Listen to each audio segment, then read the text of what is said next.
ব্রেকআপের কয়েক মাস পরে হঠাৎ মেয়েটি ছেলেটিকে এসএমএস করে ফেসবুকে আসতে বলল। এই এসএমএসটা দেখার পরে ছেলেটার মনে উথাল পাথাল শুরু হয়ে গেল। তবে সে নিজেকে মানিয়ে নিয়ে ফেসবুকে গেল।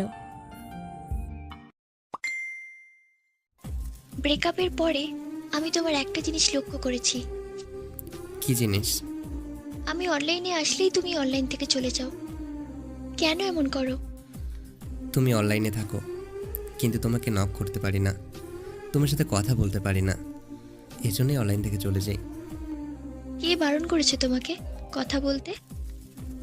কেউ না। তাহলে আমার নিজের কি আত্মসম্মান নেই? আর যেখানে তুমি আমাকে ছাড়াই ভালো আছো, সেখানে আমি কেনই বা তোমাকে জ্বালাবো বলো? একটা কথা জিজ্ঞেস করি। তোমাকে কোনো কিছু জিজ্ঞেস করার অধিকারটা আমি হারিয়েছি, কিন্তু আমাকে যে কোনো কথা জিজ্ঞেস করার অধিকারটা তোমার এখনো আছে। এখনো ভালোবাসো আমাকে? কখনো নিঃশ্বাস না নিয়ে থাকতে পারবে? না, সেটা কেউই পারবে না। আশা করি তোমার উত্তরটা তুমি পেয়ে গেছো।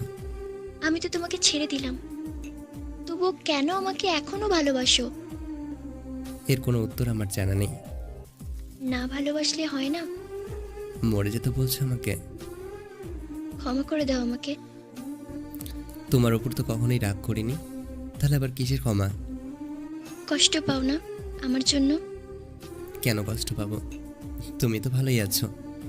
আর জানোই তো, তুমি ভালো থাকলেই আমি ভালো থাকি। ইস, তুমি কি কখনোই ভুলবে না আমায়? কখনোই কি অন্য কারো হবে না? তুমিও এখানেই আছো, আমিও এখানেই আছি, এমনিতেই দেখতে পাবে। ছেলেটার এই এসএমএসটা দেখে মেয়েটা নিজের চোখের জল ধরে রাখতে না পেরে নিশ্চুপ হয়ে কান্না শুরু করলো। আচ্ছা, বাদ দাও এসব কথা। এই জানো, তুমি না অনেক ভাগ্যবতী। কেন?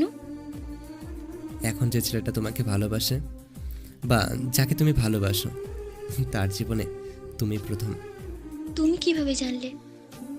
তা তুমি বুঝবে না। আর জানোই তো, কারো জীবনে প্রথম হওয়াটা খুব ভাগ্যের। কিন্তু তুমি তো আমার জীবনে প্রথম ছিলে না, তাই হয়তো আজ তুমি আর আমার জীবনে নেই।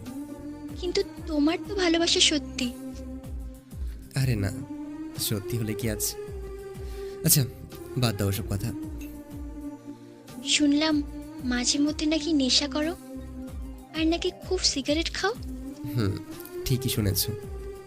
কেন করো এসব? কিছুই না, জাস্ট নিজেকে দ্রুত শেষ করার একটা চেষ্টা মাত্র। বেঁচে থাকতে চাও না? চাইতাম এক সময়। আজ থেকে তুমি এসব খাবে না, আর আমি জানি তুমি আমার কথা শুনবে।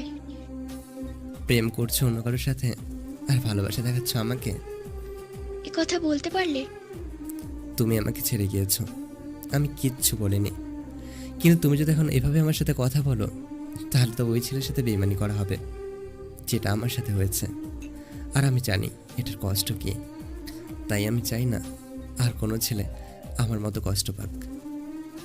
ভেবেছিলাম কাঁদবো না, কিন্তু কাঁদিয়ে দিলে তুমি।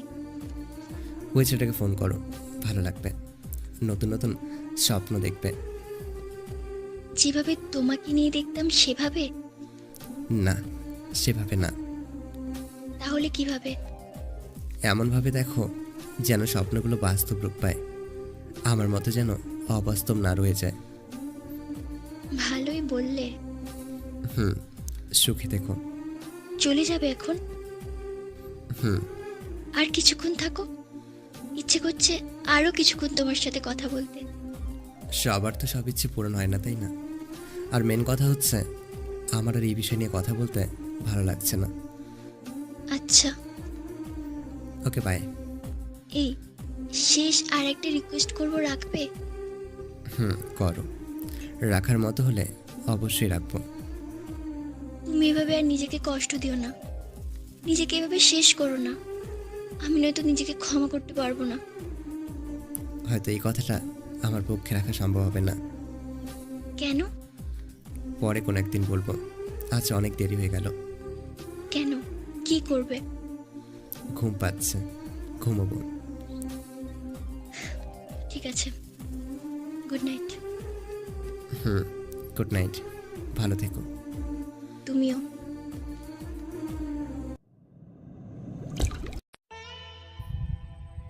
এরপর সেই রাতে মেয়েটা বুকের মধ্যে চাপা একটা কষ্ট নিয়ে অযথ ধারায় কাঁদতে থাকে, আর ছেলেটা বাতাসে ধোঁয়া ওড়াতে থাকে।